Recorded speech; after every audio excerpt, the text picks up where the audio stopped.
Bonjour à tous, bienvenue dans ce live numéro 86 en direct de SoCal Franchise à Los Angeles.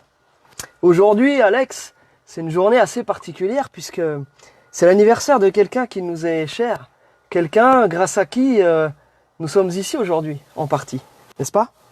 Ouais, complètement. Hein. Donc, le 17 avril 1964 marque un tournant dans l'histoire de l'industrie automobile.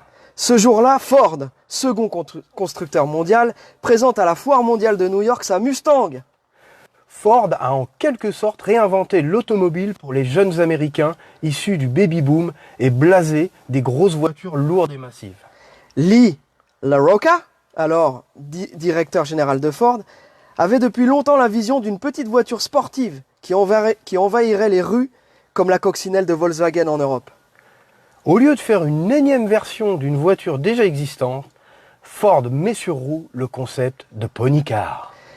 La Mustang est née, voilà, et aujourd'hui nous allons vous présenter tout un tas de Mustangs et on souhaite un excellent anniversaire à la fameuse Mumu. La Mumu. Alors, est-ce qu'on fait un petit... Allez, on va montrer nos trombines. Est-ce qu'on fait un petit aparté sur les gens qui disent Mumu? La Mumu, il y a aussi Mumu. Il y a la Pompon, hein, la Mumu, la Pompon. Bon les gars, la Mumu, s'il vous plaît. La Mumu. Hein? Bon, allez, j'espère que tout va bien de votre côté. Merci à notre ami Nicolas Cali.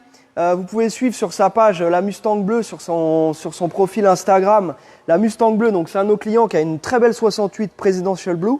Et c'est lui qui nous a rappelé qu'aujourd'hui, c'était l'anniversaire de la Mustang, le fameux jour où elle est sortie, où elle a été dévoilée. Donc voilà, ça tombe un Friday. Donc merci Cali pour la petite... Enfin, Cali, c'est ton surnom, donc Mister Calinet. Merci pour la petite dédicace. Et qu'est-ce qu'on a d'autre à dire là-dessus? Je sais pas. Bah si, moi je sais. Aujourd'hui, nous allons montrer des Mustangs qui partent. Des Mustangs qui sont arrivés, n'est-ce pas? C'est la foire à la Mustang. La foire à la Mustang. Et ensuite... À la fin de ce live, nous présenterons aussi un petit peu comment ça marche avec la Borgeson, le différentiel qui est encore ouvert, qui n'est pas encore remonté. Voilà, on va parler un petit peu technique. Donc, je sais qu'il y en a beaucoup qui ont demandé des infos sur les conversions direction Borgeson. Donc on va faire un petit sujet là-dessus. Je vais expliquer un peu pourquoi, comment ça marche. Et puis on va en profiter aussi pour parler un peu de pignonnerie. On va parler du différentiel, donc c'est un organe que vous avez tous sur vos voitures américaines et on va voir un peu comment ça marche. Comment ça marche. Ensuite, vous avez certainement vu le post qu'on a fait hier, donc à propos du Rallye du Cœur. Donc nous vous annonçons officiellement que nous aurons un équipage qui portera le numéro 155 pour le Rallye du Cœur. On va essayer d'être présent, c'est le 20 juin, en fonction de ce qui se passe avec les frontières, est-ce qu'on peut revenir ici après, etc. C'est pas sûr, mais en tout cas, quoi qu'il arrive, on va faire en sorte d'avoir... Donc on a déjà notre numéro d'équipage, numéro 155, ça c'est la première chose. Et deuxième chose, on va soutenir au maximum ce rallye pour essayer de lever un maximum de fonds pour la recherche, pour les enfants malades. Vous aurez toutes les informations au fur et à mesure. Demain, on fera un petit live sur l'Instagram du Rallye du Cœur. Voilà. Donc on va commencer ce live et petit à petit, on vous en dira un petit peu plus sur ça dès qu'il faudra meubler, puisque je suis comme... on t'appelle Ikea. Voilà, je suis là pour meubler, en attendant que Mister Alex, lui, il nous parle de choses concrètes. Voilà. Le champion du monde de l'ameublement. Keep calm and drive. Et ici, vous avez aussi le petit logo du Rallye du Cœur. Voilà. Donc c'est quelque chose qui nous tient particulièrement à cœur, évidemment. Voilà. Donc la voiture de notre ami Kamal, donc vous l'aviez vu la semaine dernière, par contre on ne vous l'avait pas démarré. Donc Kamal, ta voiture est prête, elle est prête à partir. On avait vu le volant, je vous la mets en route quand même parce que je sais que vous aimez bien. Mais si, on l'avait démarré déjà. Ouais, mais on la redémarre. Voilà.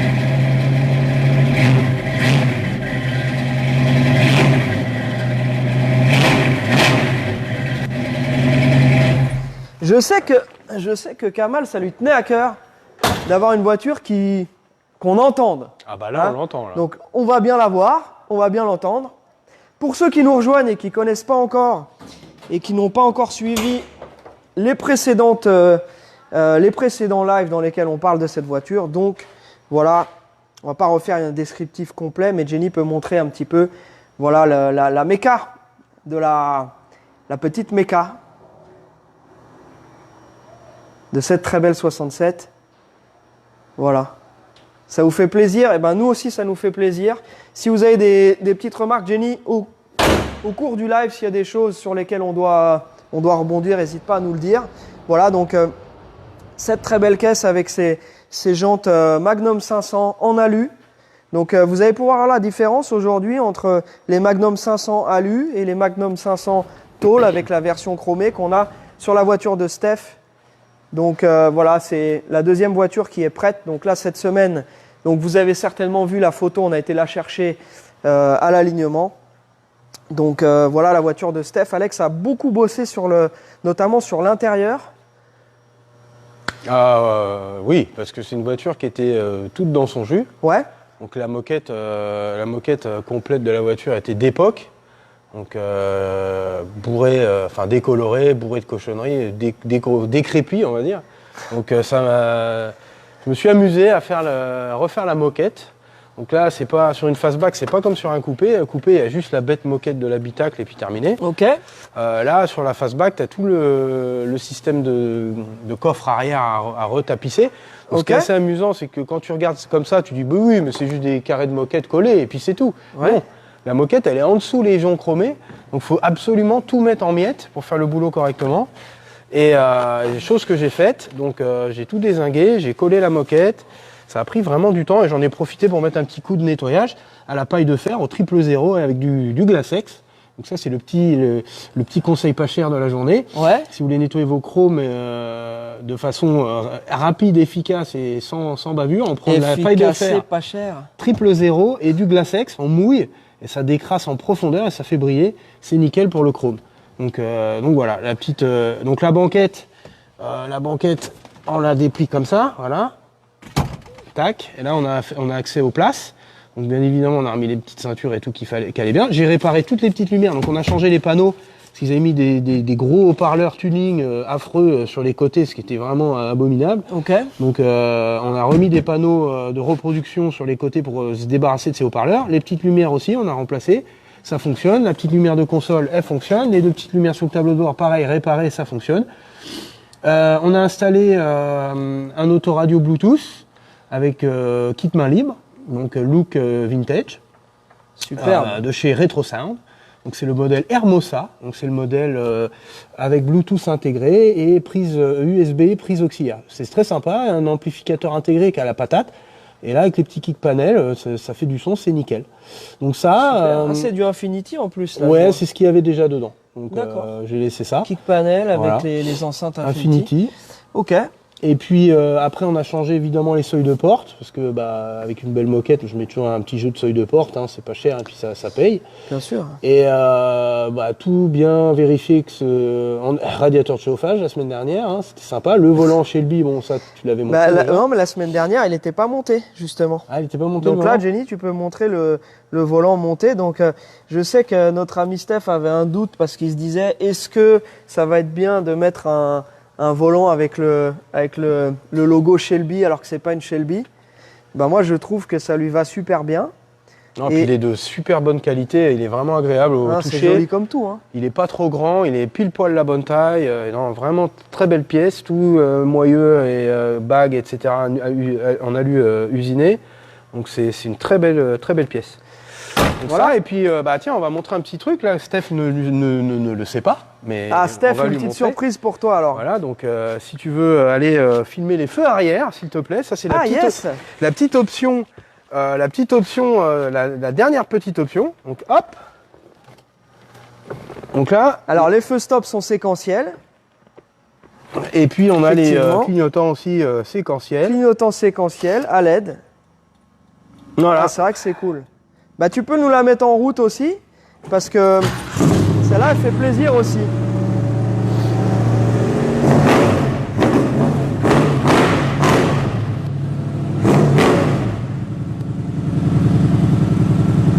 Donc parmi les commentaires qu'on a eu quand j'ai posté cette voiture au shop Performance Plus, là où on fait faire l'alignement, et c'est notre partenaire aussi pour les pneus.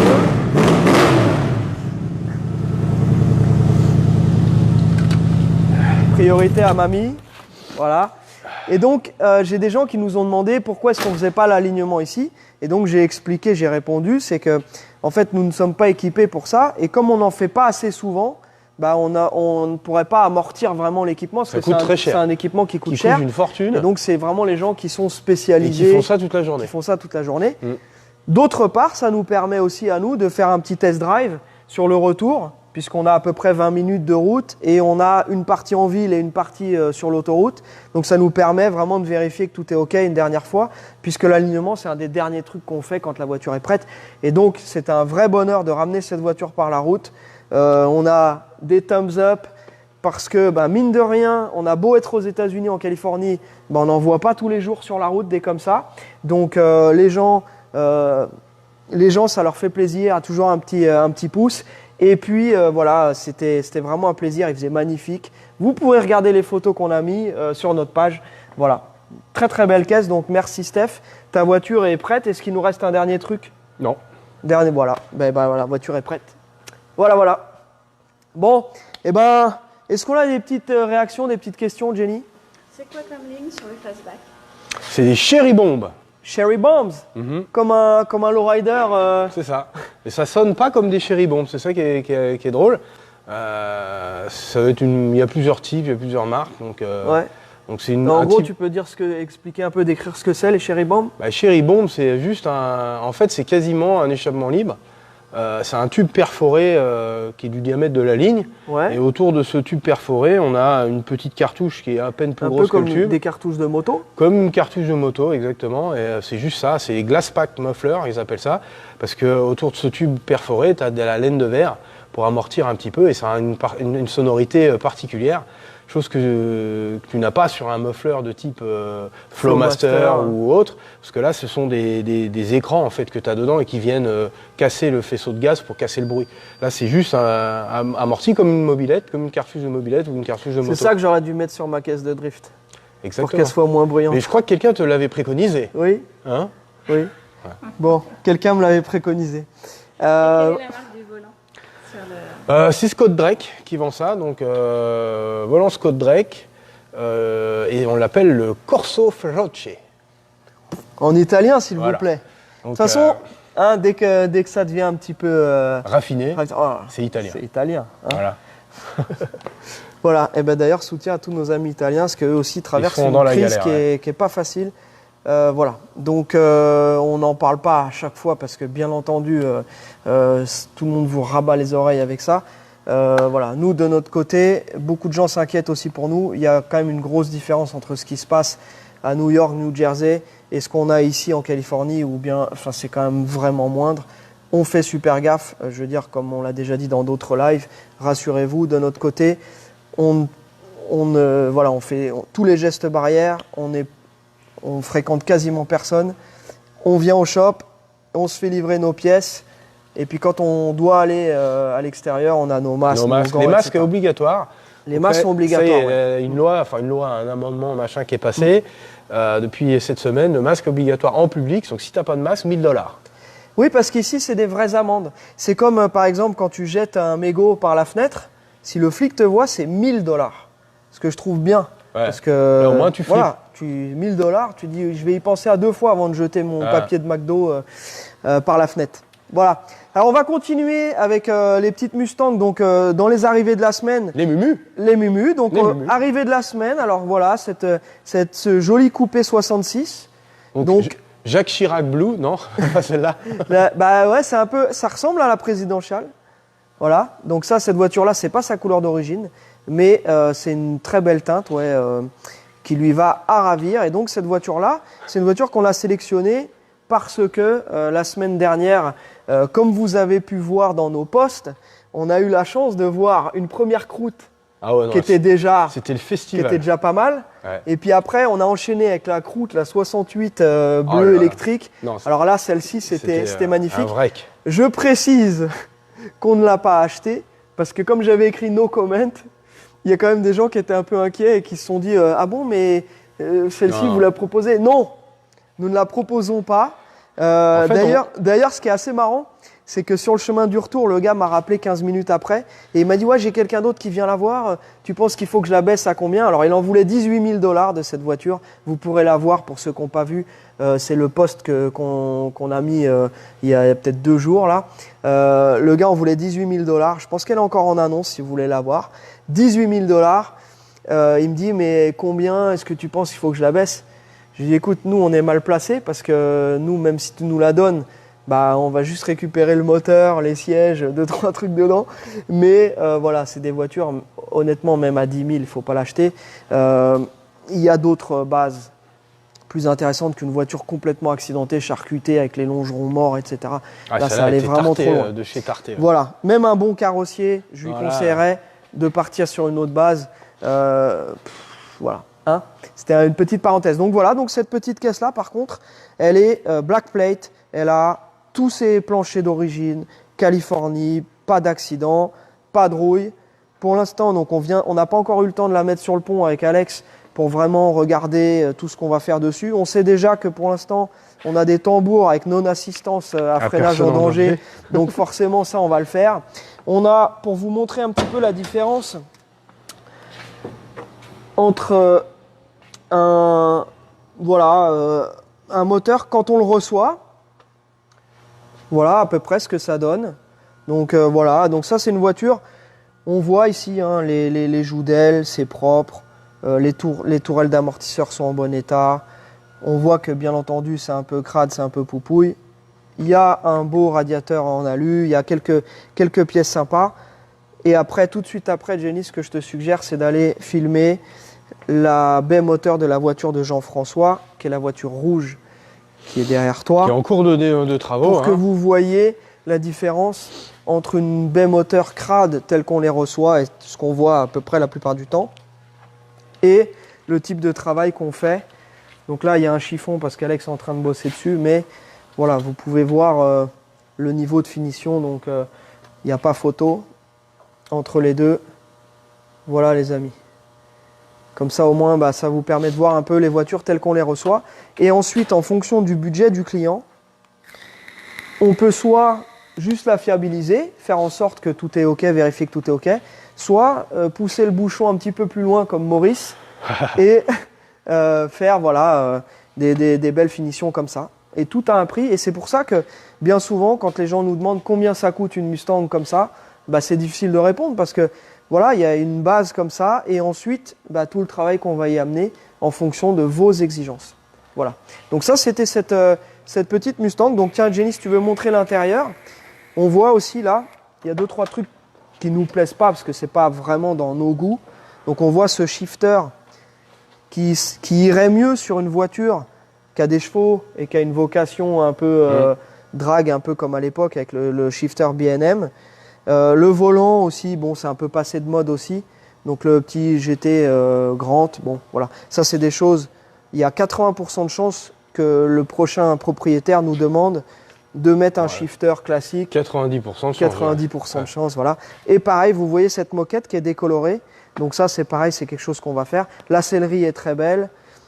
Voilà, donc tout ce qui... Le dashpad est un peu... Il est un peu bombé. Boursouflé. Il est boursouflé. Ouais, on a vu vraiment pire. Hein. Ouais. Voilà. Ouais, mais moi j'aime bien quand c'est droit. Voilà. Ça, donc, les poignées de porte voilà, qui sont mal montées, ça oui, me y a des dérange. choses... Ils sont vers le bas, je sais pas qui a eu oui. l'idée de faire ça, mais c'est pas du tout comme ça que ça va. Enfin, voilà, donc détails. en fait, voilà, c'est pour vous montrer un petit peu la différence entre une voiture qui arrive et une voiture qui part, bien entendu. C'est ce qui fait la différence entre les professionnels qui sont équipés, qui ont le matériel, les connaissances pour faire les choses, et les gens qui se contentent de partager des annonces, des photos, et qui te disent de façon très vague « Ah, il y a une révision à faire ». On ne sait pas quand, on ne sait pas quoi, on ne sait pas combien. Voilà. Là au moins, avec nous, vous savez où votre argent va être dépensé. Et vous avez la possibilité à ce stade d'acheter une voiture qui est moins chère ou une voiture qui est une excellente base pour l'améliorer. Voilà. Ensuite, idem avec la noire. Donc la noire, on nous avait demandé, donc celle-ci pareil, on a mis la photo, on a été la chercher, on a fait repeindre le capot. D'ailleurs, on a carrément changé le capot. Ouais, le capot. Puisqu'en fait, sur cette voiture qui était bien peinte, le problème c'est qu'il y avait eu certainement dans son passé, je ne sais pas s'ils avaient mis un hood scoop ou quelque chose, mais le capot en fait en dessous, il était mal préparé. Et donc ça avait craqué, la peinture. Et au moment où notre carrossier a commencé à poncer, il s'est aperçu que il serait obligé de remettre beaucoup de mastic pour lisser. Donc on a dit tout de suite, hop, on laisse tomber. Et donc on a mis un capot neuf qu'il a repeint. Il en a profité pour comme on dit, blender pour que tout soit impeccable avec le reste. Et voilà donc cette voiture qui est revenue de carrosserie. Le reste était déjà en super état. Voilà. Donc c'est une voiture, donc c'est une Mustang 66 qui n'est pas donc une GT, c'est une voiture avec des options GT, les fog lights, le Valence panel GT à l'arrière. Alors celle-ci aussi, elle a un bruit qui est particulier. Ah, celle-là des Cherry Bomb, mais d'une autre marque. Et celle-là est pétarade. Ah. Celle-là, vous voulez qu'on vous la fasse pétarader? Ah, celle-là est pétarade. Allez. Quand tu accélères au feu, tu surprends les passants là. Eh ben vous savez quoi, comme nous on peut pas applaudir à 20h. Eh ben, on va vous faire du bruit à notre façon pour remercier tous les soignants et tous les gens qui sont encore, qui bossent, qui s'exposent auprès du public pour soit leur apporter la bouffe, comme les routiers, tous les gens qui travaillent dans les magasins et tous les soignants. Voilà, donc on va vous faire notre petit.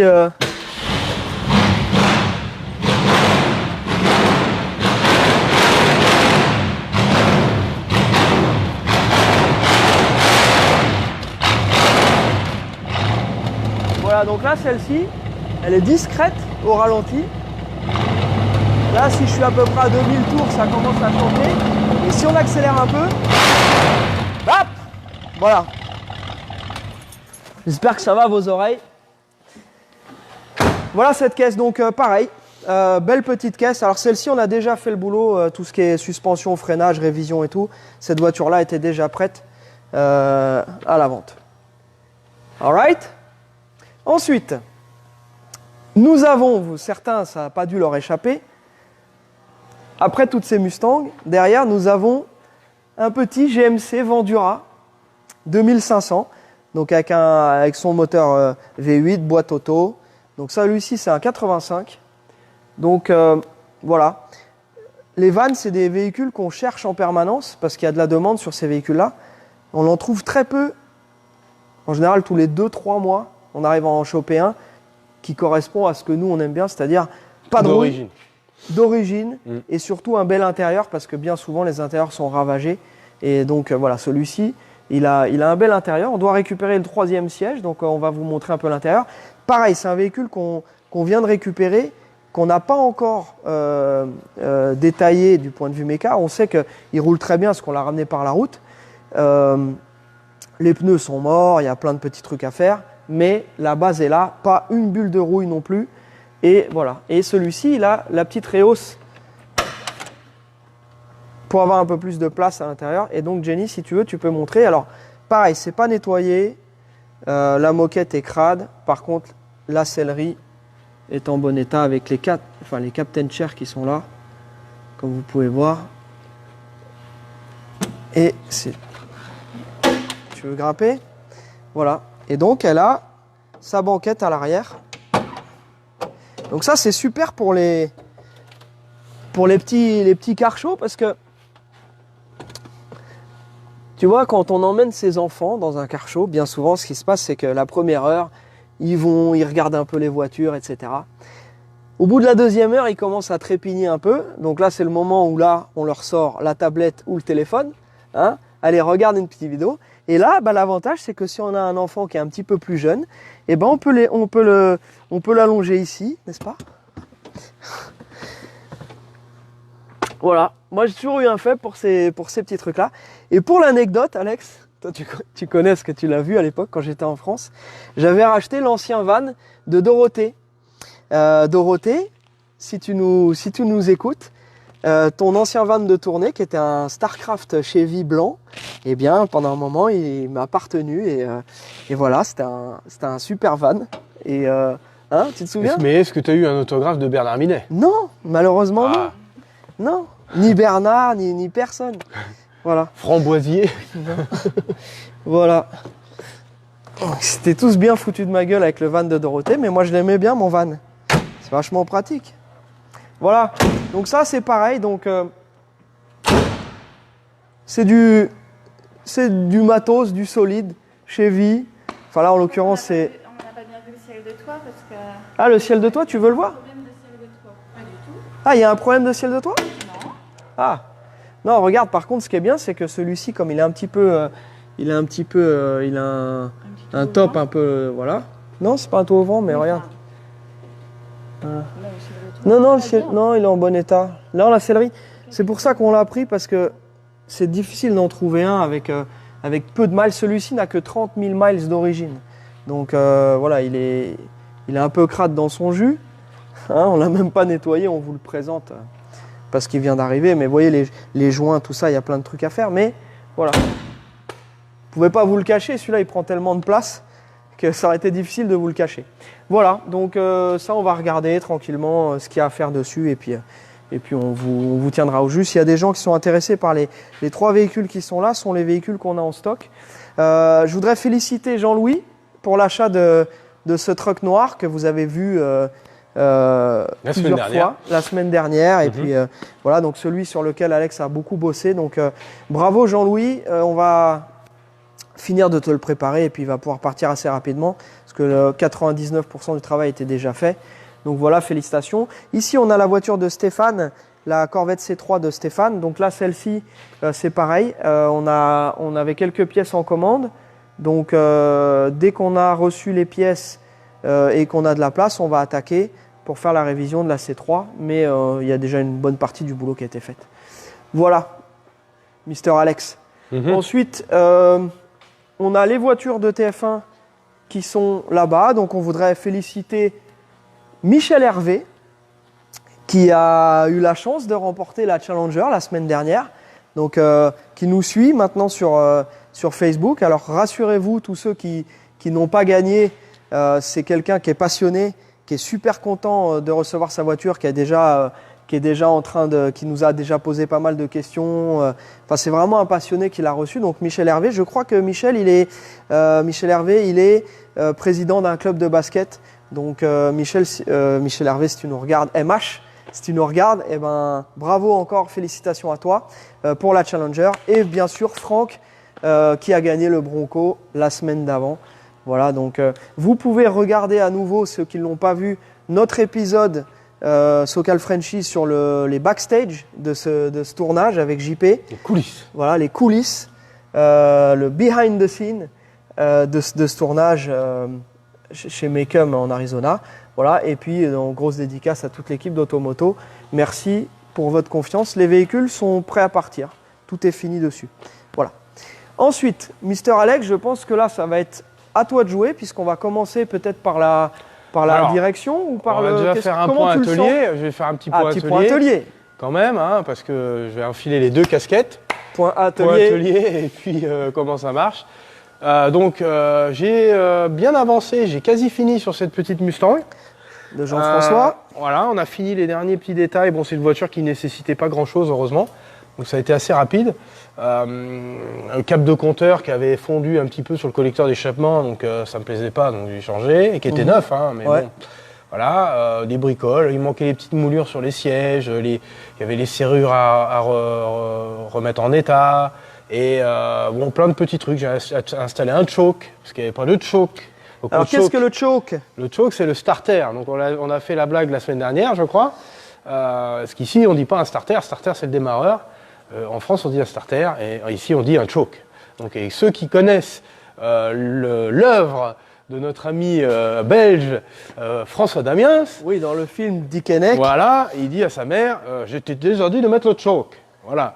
Donc, T'as déjà dit de mettre donc le choke. là, j'ai mis le choke. Donc là, maintenant, il y a le choke, elle démarre mieux à froid, c'est bien mieux avec un choke. Vidange moteur, bon, tout ce qu'il fallait. Et puis, dernier point, il y avait un petit problème de faisceau. Ils ont mis un faisceau neuf sur toute la voiture. Mais c'était mal branché et du coup, j'ai dû réparer ça et je me suis aperçu, parce qu'il n'y avait pas de ventilation. Et maintenant que la ventilation fonctionne, je me suis aperçu que le moteur n'avait pas été changé. Donc ces messieurs avaient tout changé sauf le moteur de ventilation. Qui faisait un bruit pas Un possible. vacarme pas possible, on ne pouvait pas laisser ça. Donc je suis en train de mettre un moteur de ventilation neuf, des petites ceintures parce qu'elle en est dépourvue. Ouais. Et puis ready to go la semaine prochaine. Et puis voilà. Voilà Jean-François, ta voiture, donc pour ceux qui ne l'avaient pas encore vue, cette très très belle Mustang 66 avec 4 jantes en 17 American Racing. Et pourquoi en 17? Parce qu'il y a 4 freins à disque grand diamètre de la marque Bear. Donc bien entendu, on est obligé de mettre du 17 parce que sinon ça ne passe pas. Ça ne rentre pas. Le kit gros disque comme ça. Donc je trouve que ça lui va très bien. C'est pas exagéré, 17 c'est le maximum qu'on peut mettre sur ce genre de voiture. C'est Voilà. bien. 15, c'est nickel. 16, 17, c'était 14 d'origine, mais je trouve que ça la dénature pas, bien au contraire, ça lui donne une stance qui est vraiment magnifique. Donc voilà, très très belle caisse et surtout qui sera très agréable à rouler avec sa direction CPP. Voilà, un châssis un petit peu plus stiff, comme on dit, un peu plus ferme. Voilà, très très belle caisse. Comment ? Problème de son, est-ce qu'il y en a un de nous deux qui n'a plus de batterie? Moi je suis full. Est-ce que Full vous chargé. confirmez Est-ce le qu'on peut problème de son, confirmer les amis? Test, test, test. Il n'y a qu'une seule personne qui se plaint du son ou plusieurs? Une seule personne? Tout le monde entend bien sinon? Oui? Non? Peut-être. Oui? Sinon on peut finir à la Bernardo. Nickel. Nickel? Ok, génial. Parce que là c'est important, c'est le moment où on va tous écouter religieusement Alexandre dans son œuvre. Alors ensuite Alex. Ensuite, la petite Camaro, pareil, je suis dessus, problème de faisceau électrique, ça avance gentiment, j'attends des pièces. Ok. Et après ça sera bon aussi. Donc je vais remettre tout en route, parce qu'il y a une console avec des jauges qui doivent marcher, donc ça me... Bah oui, Donc le ça, on en avait fameux, parlé déjà la semaine pack, dernière. le Rally Voilà. Pack. Donc Enfin, c'est le en Rally cours, Pack, c'est en cours de Pack finition. RS, Rally Sport. Voilà, Rally Sport. Ne pas confondre avec le Rally Pack De la Mustang. de la Mustang, Et qui d'ailleurs s'écrit PAC et non pas PACK. Alors, Ensuite, what else? notre Mustang projet, on a décidé avec notre client de faire powder coater, c'est-à-dire peindre à l'époxy toutes les pièces de train arrière et toute la castillage, etc. Il y a une tonne de pièces qui n'étaient pas mortes mais qui étaient moches. Ouais. Et au lieu de peindre à la bombe, bon, ça marche bien, mais l'époxy c'est un cran au-dessus. Donc là, vu le calibre du projet, on lui a conseillé de faire ça, donc il a accepté. Et du coup, on a emmené le housing du pont, donc le corps du pont, pour faire peindre à l'époxy, que ce soit nickel chrome. Et du coup, j'ai le différentiel qui est là. Et on va parler différentiel, on va parler pignonnerie. Eh bien, Donc allons-y. le différentiel, je le répète, certains savent comment ça marche, etc. Certains d'autres ne savent pas. Donc là, je trouvais ça intéressant d'avoir ces pièces-là par terre. Donc j'ai dit, tiens, pourquoi pas montrer à nos amis qu'est-ce qu'est un différentiel. Donc celui-ci, c'est un différentiel à glissement limité. C'est-à-dire que les deux pignons... Alors si tu veux, regarde. Quand tu prends Là, tu as tes arbres de roue, c'est où sont connectés les roues, bien évidemment. Ok. Et là, tu as le pignon d'entrée, c'est où vient se mettre l'arbre de transmission. Donc, c'est ta boîte de vitesse qui entraîne donc ce pignon. Et du coup, c'est ce qui transmet la rotation de la boîte aux roues. Donc, voilà. Et donc là, ça marche avec un coupe conique, un pignon à coupe conique, on peut voir là, une couronne. C'est sur toutes les voitures, c'est comme ça. Okay. C'est un différentiel avec un coupe conique. Et donc l'ajustement de ce coupe conique, il est crucial. C'est un ajustement, c'est vraiment aux cheveux près. C'est pour ça que quand il y en a certains qui s'amusent à changer le joint à l'avant du pont, si tu respectes pas, si tu remets pas exactement le pignon à l'endroit où il était, si tu le serres pas assez ou trop, tu changes la contrainte sur la couronne et après le pont fait du bruit. Donc bon, ça fait du bruit, c'est juste que ça travaille pas comme il faut et c'est bruyant. Ok. Voilà. Mais une fois que c'est trop tard, même si tu remets Alors, le serrage, Après, il faut régler Comme il tout le faut. pont. Après, non, c'est trop tard. Si tu as trop serré, dedans, tu as une bague qui même en s'écrase. desserrant, ça change. Voilà, il y a un couple de serrage en fait sur l'écrou du nez de pont. Et il faut respecter ce couple de serrage là, puisque c'est ce qui va faire que ta bague qui est écrasante, là, la crush washer, va s'écraser d'une certaine façon. Et après, tu viens régler ta précontrainte sur tes mantons ici. Donc là, tu peux voir, tu as des Tiens, vis. Denis, tu peux venir de l'autre côté peut-être. Donc d'abord, on change les roulements du nez de pont, on écrase la crush washer avec la valeur de coupe donnée, Ok. donc, avec le joint. Ça, c'est la première partie. Et après, la deuxième partie, tu viens mettre le cordon différentiel et tu viens le caler, le centrer, la précontrainte, pile poil, pour avoir une usure des dents vraiment au milieu. Et donc, tu règles avec ces écrous-là, là, c'est des écrous de réglage qui sont freinés avec cette petite patte. Et tu viens déplacer ton pont de droite à gauche, en fait, pour avoir le réglage optimum. Ok. Et donc, il y a plusieurs types de différentiels. La plupart des voitures ont des différentiels ouverts. Donc, différentiel ouvert, donc, c'est ce qui permet, quand que tu prends un virage, parce que quand tu roules, c'est simple, c'est de la physique, hein, j'ai envie de dire. Ouais. Quand tu prends un virage, ta roue extérieure parcourt plus de distance que ta roue intérieure. Tu vois ce que je veux dire? Donc, c'est logique. Donc, c'est pour ça que le différentiel est né. Là, il y a plein de petites vidéos sur C'est pour ça Internet. que sur les remorques ou sur les YouTube. semis, quand on les voit tourner, tu as une roue qui Voilà. patine parce qu'elle n'en est pas équipée, la remorque. Donc, on se doit d'avoir les deux roues qui sont dissociées pour qu'elles puissent tourner à des vitesses différentes. Donc, c'est pour ça qu'un différentiel, ça sert à ça, un différentiel. Donc, ça permet de tourner et d'avoir un déplacement de la voiture qui est smooth. Après, tu as des différentiels à glissement limité. Donc, pourquoi un différentiel à glissement limité? Pourquoi on ne mettrait pas si ça marche bien un différentiel ouvert, pourquoi on s'embête à mettre des ponts à glissement limité ou LSD ou Torsen? Il y a deux types. Bon, je Pour reviendrai éviter dessus de plus perdre tard. de la traction à Alors, la réaccélération. Voilà. Ce qui se passe, c'est que quand tu appliques du couple et de la puissance à ta transmission, la roue, si tu as une roue qui est un petit peu délestée, comme en sortie de virage par exemple, eh ben, cette roue-là va avoir tendance à patiner et pas l'autre. Et tu n'auras aucune transmission de puissance sur la roue dans laquelle tu as besoin en fait. Donc le pont à glissement limité, il est là pour justement répartir le couple et la puissance aux deux roues de façon plus ou moins égale.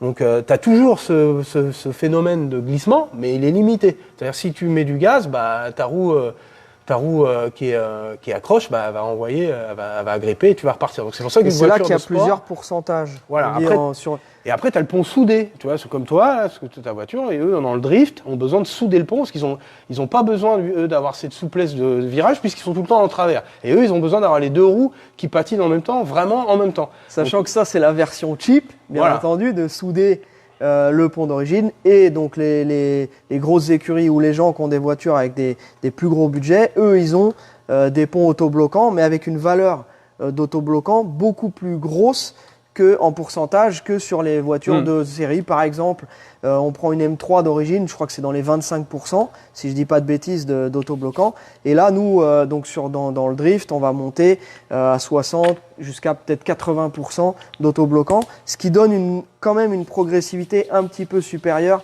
à avoir 100% en pont soudé. En ce qui me concerne, je roule avec un pont soudé parce que voilà, on a une voiture avec un budget relativement serré. Mais voilà, l'évolution, ce sera bien entendu d'avoir un meilleur pont. Ok, merci Alex pour les explications. Donc là, en gros, pour finir, donc là celui-ci, donc ça c'est un modèle, donc c'est bien, donc c'est pour la Mustang 68. On a le limited slip. Donc c'est Voilà, un slip limité. Voilà. C'est une édition limitée de slip. Donc, sur une voiture Voilà. qui marche, tu es obligé.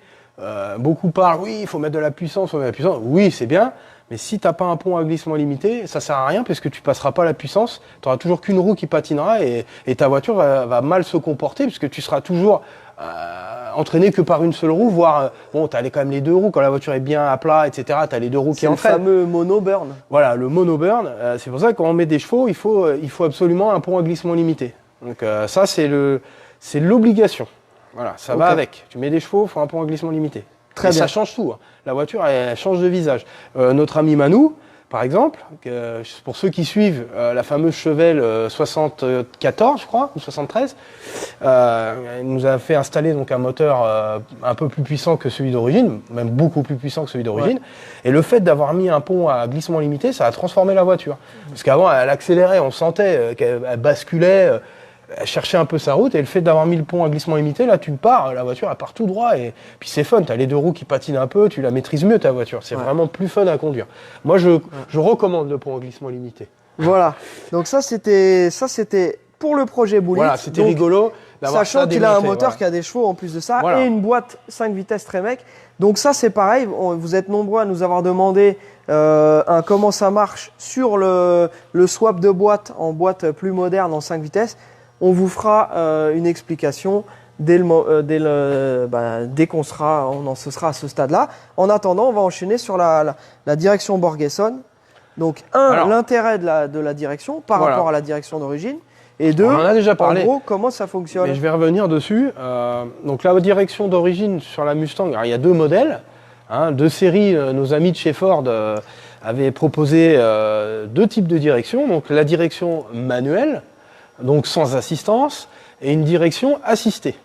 Donc la direction assistée, pour tous ceux qui possèdent une Mustang ou une Corvette, ou une Chevy des années 60, puisque c'est toujours le même système, connaissent les points négatifs de cette direction, c'est-à-dire c'est cette valve de répartition qui a un jeu qui est volontaire, puisque c'est un tiroir, c'est une valve à tiroir pour pouvoir déplacer le fluide dans un vérin et afin d'assister de droite ou à gauche. Donc c'est un système qui est assez complexe, il y a plein de durites, il y a plein de trucs, donc beaucoup de risques de fuite et surtout ce jeu infernal qu'on a dans la direction. Et donc pour pallier à ça, maintenant on a des kits de direction assistée à boîtier, donc dont ce modèle-là de chez Borgesson.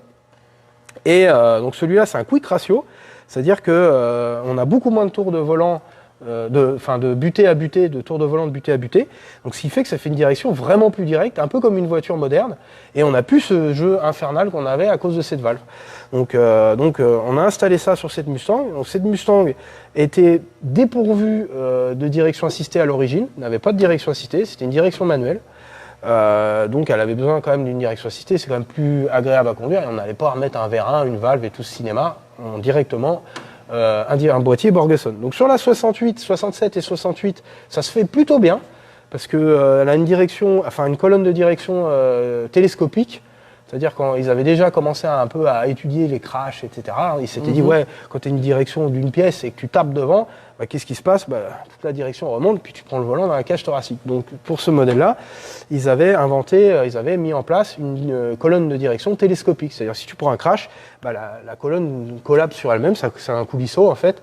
Et donc ça nous permet d'installer ce boîtier Borgesson de façon beaucoup plus rapide et beaucoup plus simple. C'est quasiment bolt-on.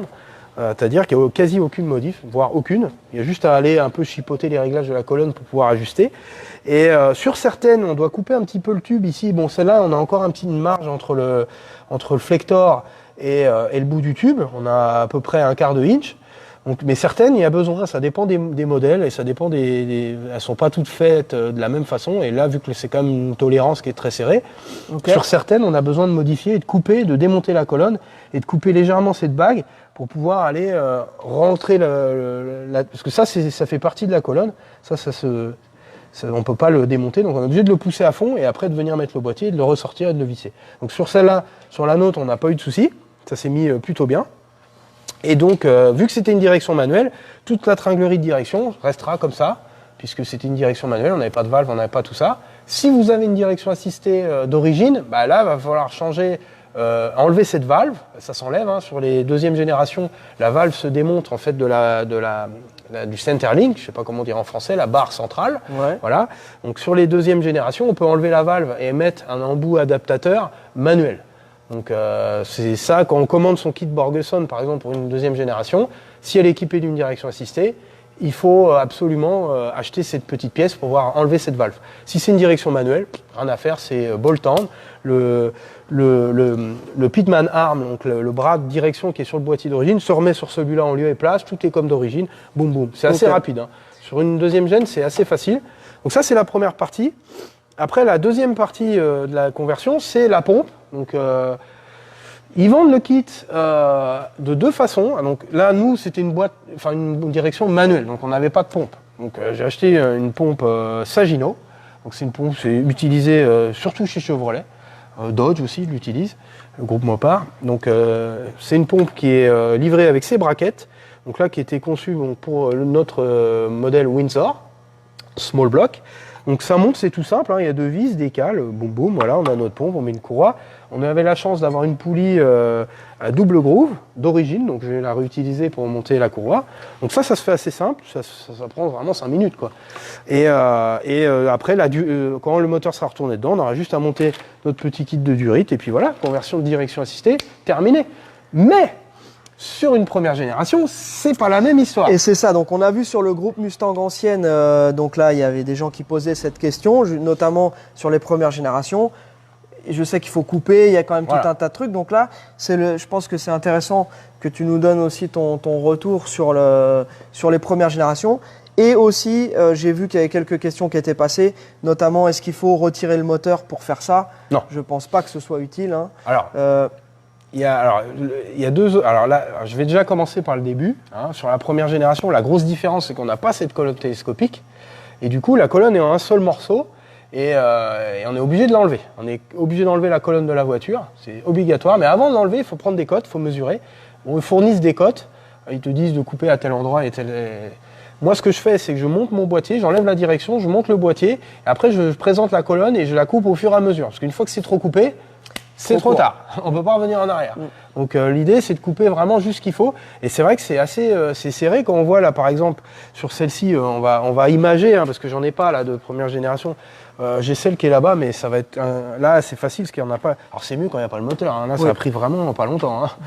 Mais là, sur la première gêne, donc notre tube de colonne vient, j'exagère, hein, va venir à peu près ici d'origine, et après on a le boîtier. Donc ce qu'il va falloir, c'est le raccourcir à peu près à cette longueur-là.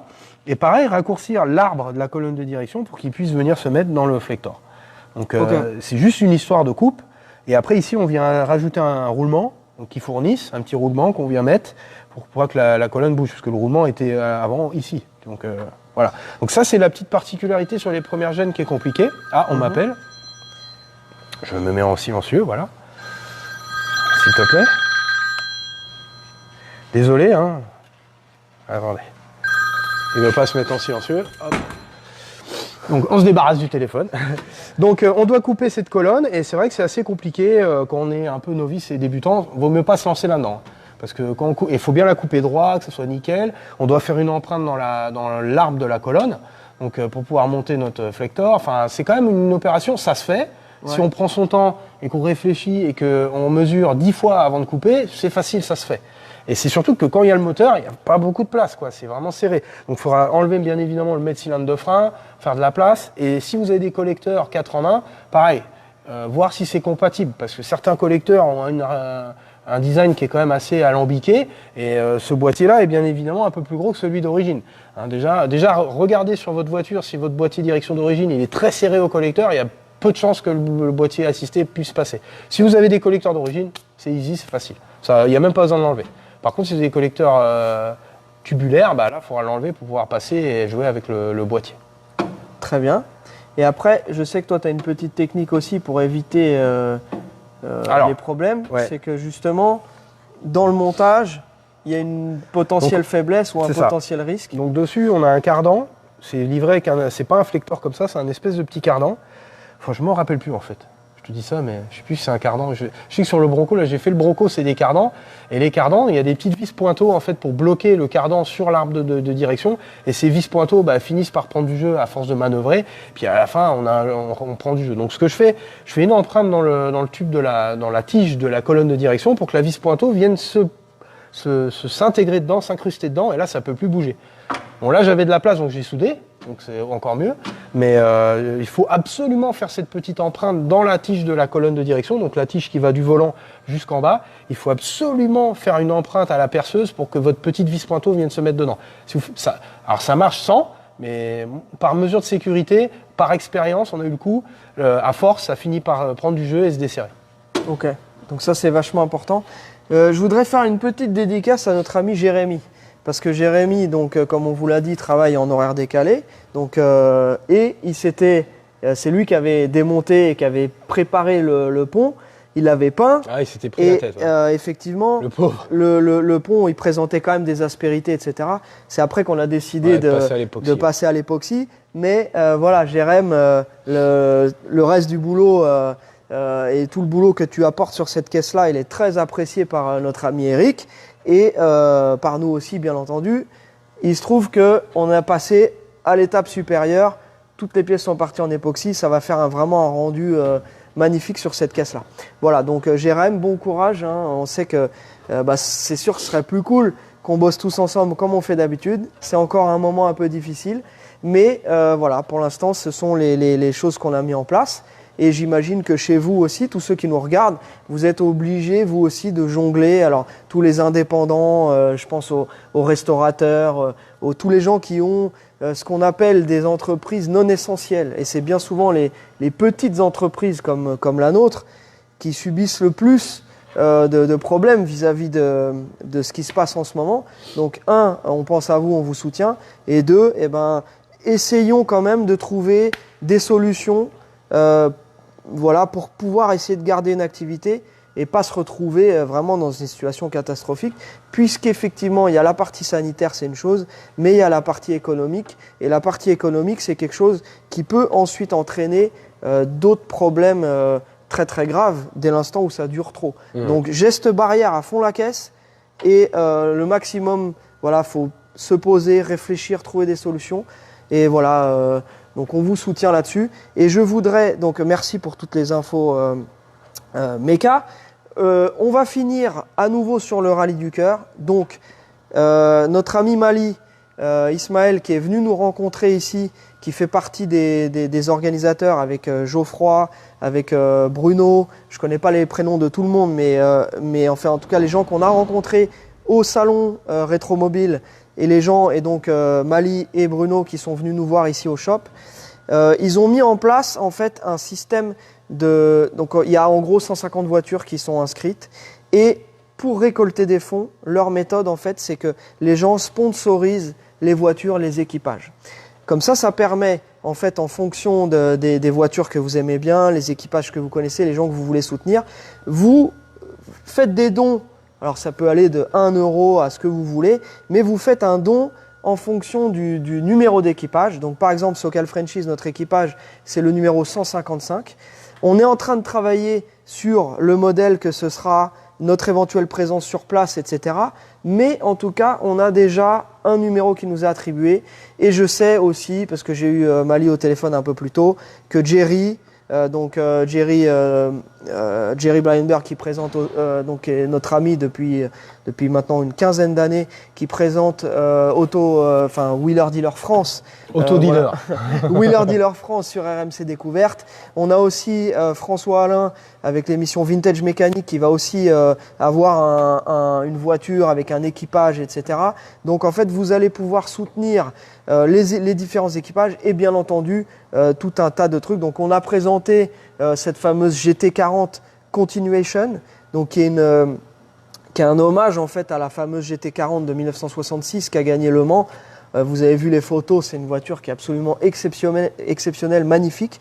Donc voilà, c'était une parmi d'autres. On continuera à vous apporter différentes infos, vous partager des informations. C'est quelque chose qui nous tient vraiment à cœur. Et donc petit à petit, on vous donnera des infos et vous pouvez d'ores et déjà commencer à faire des dons. Alors bien entendu, là en live, je n'ai pas forcément toutes les informations, c'est pas ultra simple. Je vais vous faire un post pour bien vous expliquer et on aura d'autres intervenants, on refera d'autres lives pour mieux expliquer. Là, c'est vraiment un peu le début de cette aventure pour nous en tant qu'ambassadeurs aux États-Unis de ce rallye. Mais en fait, vous pouvez faire un don pour ça, soutenir chaque équipage, l'équipage que vous voulez. Et ensuite, voilà, donc la date, c'est le 20 juin. Le lieu, ce sera à Versailles. Toute une partie de Versailles sera bloquée pour l'événement. Donc, on espère que l'événement sera maintenu. Ce n'est pas un événement énorme comme un match de foot ou un truc comme ça. Donc, vraisemblablement, on sera sorti du confinement et ça va être maintenu. Sachant que quoi qu'il arrive, la recherche pour le cancer, pour les enfants, continue. Et tout ce travail exceptionnel, il est déjà fait. Donc, nous, on le soutient dès maintenant. Et quand bien même, si ça venait à être annulé ou reporté, il y a une autre date qui est déjà prévue aussi, je crois que c'est le 4 octobre. Donc, je crois que ce sera à Nantes. Mais voilà, il y a de toute façon il faut soutenir ce truc-là, ça nous tient à cœur. On vous en dira un petit peu plus. Et d'ici là, demain, sur l'Instagram du Rallye du Cœur, nous serons là pour présenter un petit peu le garage. Ce sera à 18 h sur Instagram. Voilà. Bon, je pense qu'on a fait un petit peu le tour. Parfait. Est-ce qu'on a d'autres choses à voir, mon cher Alex? Ah non, je pense qu'on va pouvoir laisser nos amis vaquer leurs occupations. Et le Rallye du Cœur, c'est un truc qui nous tient à cœur. Hein, voilà, sans mauvais jeu de mots. Voilà, donc les enfants, c'est quand même quelque chose de touchant. Hein, et c'est vrai que ce serait bien qu'on ait une participation vraiment massive. On a la chance d'avoir une communauté d'en gros au moins 20 000 personnes qui nous suivent. Avec là, vous êtes de plus en plus nombreux à regarder les lives. Donc on parle de bagnole, tout ça, c'est très bien. Même le Rallye du Cœur, on continuera dans les bagnoles. Mais c'est quelque chose qui est très important. Vous imaginez si chacun des 20 000 participants, enfin des 20 000 followers de Sokal Franchise donne ne serait-ce qu'1 euro, vous voyez ce que ça peut faire. Ça change une vie. Voilà. C'est ça. Allez, on vous souhaite un excellent week-end. Voilà. Portez-vous bien. Continuez à faire bien gaffe à vous. Et puis voilà. Hein, on applaudit à 20 h et puis on vous dit à bientôt. Salut. Bye guys. Portez-vous bien. Ciao, ciao.